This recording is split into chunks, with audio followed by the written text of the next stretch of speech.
नमस्कार दोस्तों, मैं हूं आपका दोस्त त्रिशान फैक्ट। यहाँ हम सामने लाते हैं वो इतिहास, वो रहस्य और वो सच्चाइयाँ जो किताबों में आपको नहीं मिलती और जिन्हें दुनिया अक्सर छुपा देती है।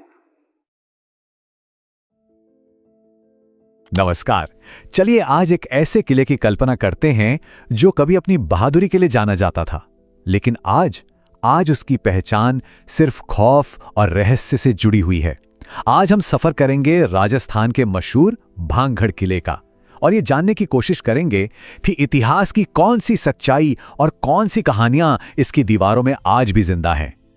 देखिए, भांगगढ़ की कहानी के दो पहलू हैं। एक है इसका गौरवशाली अतीत, जब ये किला राजपूतों के शौर्य और वीरता का एक बड़ा प्रतीक हुआ करता था, और दूसरा पहलू है आज का, जो एक वीरान, एक रहस्यमयी खंडर की तस्वीर दिखाता है। और यही फर्क, यही टकराव भांगगढ़ को इतना दिलचस्प बना देता है। तो चलिए सबसे पहले वक्त में थोड़ा पीछे चलते हैं और उस दौर को देखते हैं जब यह किला सिर्फ पत्थर की इमारत नहीं, बल्कि राजपूताना के सम्मान और ताकत का एक जीता जागता केंद्र था। ये कहानी शुरू होती है 17वीं सदी से। जी हाँ, ये वो दौर था जब इस शानदार किले की नींव रखी गई थी। एक ऐसा किला जो एक ऐसे साम्राज्य का दिल बनने वाला था जिसकी ताकत की मिसालें दी जाती थी। उस जमाने में भांगगढ़ सिर्फ दीवारों से घिरा एक किला नहीं था, बल्कि एक पूरा धड़कता हुआ शहर था। यहाँ के राजा और उनके सैनिकों की बहादुरी के किस्से तो दूर दूर तक फैले हुए थे। ये खुशहाल राज्य का प्रतीक था, इतना ताकतवर कि दुश्मन भी इसके सामने सिर झुकाते थे। लेकिन जैसा होता है, हर कहानी में एक मोड़ आता है। तो अब हम भांगगढ़ के सफर के उस हिस्से में चलेंगे जहां वीरता की ये गाथाएं धीरे धीरे खामोश हो गईं और उनकी जगह ले ली खौफनाक कहानियों ने। और यहीं आकर सबसे बड़ा सवाल खड़ा होता है कि भाई, अगर ये किला इतना ही शक्तिशाली और मजबूत था तो आज ये वीरान क्यों है? क्या हुआ ऐसा? इस सवाल का जवाब हमें इतिहास की किताबों से ज्यादा वहां की सुनी सुनाई बातों और लोक कथाओं में मिलता है। अगर आप वहां के लोगों से पूछेंगे तो वो बताएंगे कि इस किले की बर्बादी की वजह कोई जंग नहीं, बल्कि एक शाप है। बस यही एक शब्द है, शाप, जिसने भांगगढ़ की पहचान को हमेशा हमेशा के लिए वीरता से बदलकर डर में तब्दील कर दिया।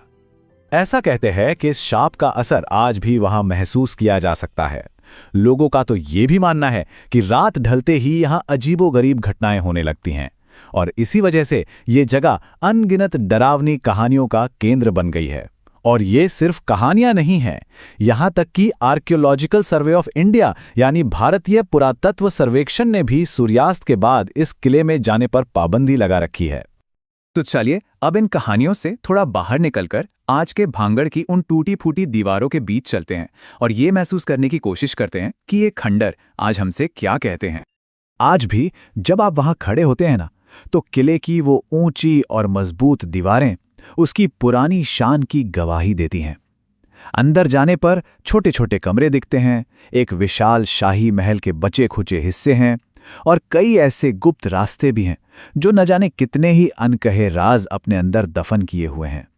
सच में इन खंडरों के बीच चलते हुए ऐसा महसूस होता है जैसे पुराने युद्धों की गूंज और उन वीरों की यादें आज भी हवा में जिंदा है। ऐसा लगता है जैसे हर पत्थर एक कहानी सुनाना चाहता है।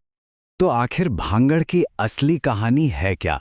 सच तो यह है कि यह एक ऐसी जगह है जहां इतिहास और रहस्य एक दूसरे में कुछ इस तरह घुल मिल गए हैं कि दोनों को अलग करना लगभग नामुमकिन है। और इसीलिए भांगगढ़ किला सिर्फ एक ऐतिहासिक जगह नहीं है, ये तो राजस्थान की वीरता और यहाँ की रहस्यमयी लोक कथाओं का एक जीता जागता संगम है। ये एक ऐसी कहानी है जो वक्त के साथ फीकी नहीं पड़ी, बल्कि और भी गहरी होती चली गई। तो अंत में सवाल यही बचता है, क्या भांगगढ़ सिर्फ पत्थरों का एक वीरान ढेर है या फिर उन अनकही कहानियों का घर जो आज भी अपनी मौजूदगी का एहसास कराती हैं? इसका जवाब शायद हमें इतिहास की किताबों में नहीं, बल्कि वहां जाकर उसे महसूस करने में ही मिलेगा। दुनिया का हर राज मैप पर मिल जाता है तो शायद आप गलत हैं, क्योंकि कुछ कहानियां ऐसी भी होती हैं जो किताबों और नक्शों दोनों से परे मिलती हैं। मैं हूं त्रिशन फैक्ट। मिलते हैं अगली बार एक और ऐसी ही अनकही दास्तां के साथ। ऐसे ही और रहस्यमय कहानियों के लिए त्रिशान फैक्ट को सब्सक्राइब करें।